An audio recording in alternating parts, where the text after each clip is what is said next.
Hey guys, welcome to the M+M Hobbies YouTube channel. Today, I am introducing you guys to my layout. If you enjoyed today's video, please leave a like and subscribe for the YouTube channel. It would help us a lot. To begin with this video, I'm going to give you guys a little bit of information about this layout. This layout is an 8-foot by 3-foot train layout built on shovel seats of styrofoam. I am using Kato Unitrack and Kato power packs, as well as Kato locomotives, and some other brands of rolling stock, as well as Walther's structures, and a couple of other brands for structures as well.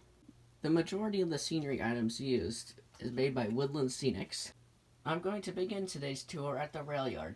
This rail yard has 3 tracks, and they all come together on the outer loop of the double track main line that runs through the entire layout. This rail yard is fairly long and can host many locomotives as well as rolling stock. Continuing out the rail yard, we come to the mesa. This mesa has a lot of tan grass and has a road leading over here to a future railroad depot museum. And this track here will be a display track for light museums and other railroad equipment. Over here, cut through the middle of the mesa, I have my double track main line. On this other side of the mesa, I will have some rock cliffs, as well as rock cliffs on this side in the future. And the mesa continues around on the corner. It ends at the siding. Over here, I have my double track main line. The outer loop also has a passing siding, so I can have runaround track for my daily industry train.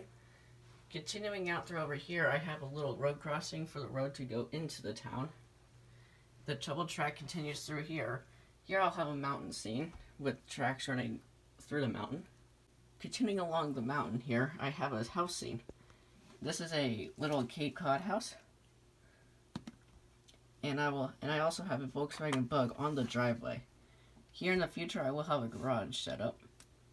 Continuing along, I have a couple of trees.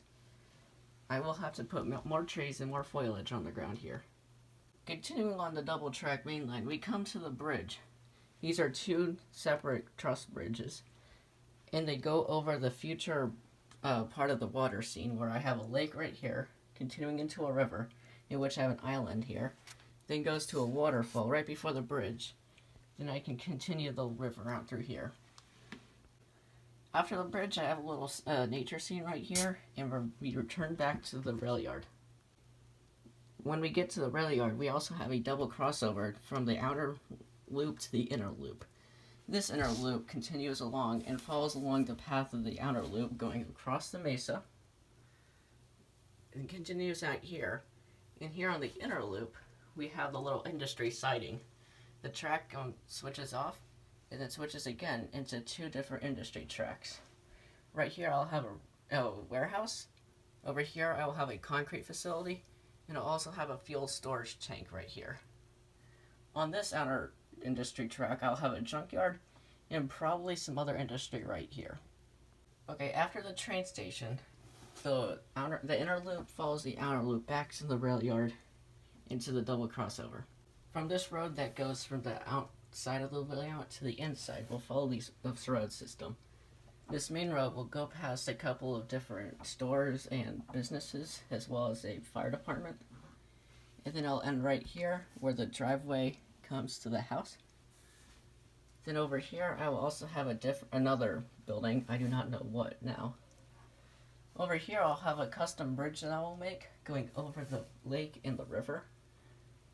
Continuing along, I have a little caboose display for my layout for the little town, as well as some forest and some bushes. On the other side of the road, I will have a parking lot, but this is the city park. Right now I have a tennis court set up, and there's a little tiny walking trail, the tiny grass stuff, leading to a little beach that'll go right here for the little lake that's there. As we continue along the main road, there's a road that goes off of it. This is the road that goes to all the homes in the layout. Here I'll have 4 or 5 houses. Then the road continues back up to the main road. Continuing along the main road, I'll have a shopping center located right here next to the double track main line. Continuing on, this is the road that goes to all the industries, and I hope to add a little gravel road to the concrete facility in the future. Over here, This is the road that goes to the rail yard. Eventually I'll have a parking lot and a little switch tower house.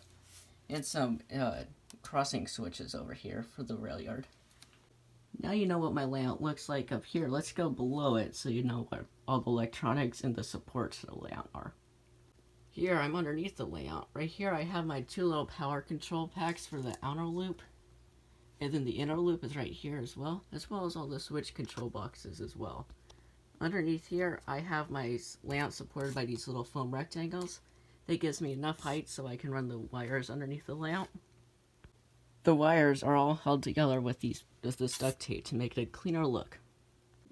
My next layout update video will probably include what I have added scenery-wise, and I will also include what rolling stock and locomotives I currently have in my collection. I hope you enjoyed today's video. If you did, smash the like button and subscribe, and I'll see you guys in the next video. Peace.